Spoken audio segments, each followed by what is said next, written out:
Hello. कौन बोल रहा है भाई तू? क्या रे, दंगा करने का बहुत शौक है ना? ये तेरा शौक बहुत जल्द पूरा करेंगे।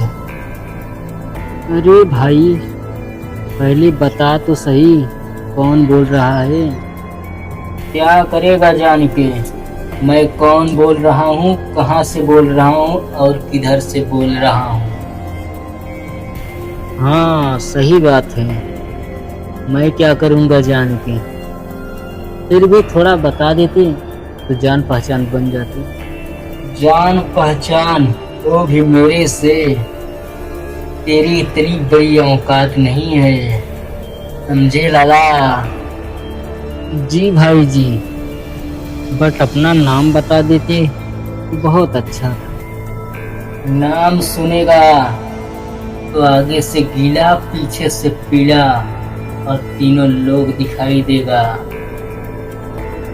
अरे भाई, इतना भी कमजोर नहीं हूँ कि आगे से गीला और पीछे से पीला दिखाई देगा। कब से प्यार से बात कर रहा हूँ पर तुम्हारे समझ में नहीं आ रहा है। लगता है तुम्हारा भी काम तमाम करना पड़ेगा। यही बोल के तो सबको डराया है ना?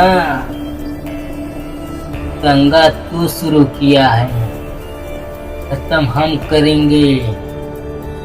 रंगदारी तू दिखाएगा, निशानी हम मिटाएंगे। जय श्री राम।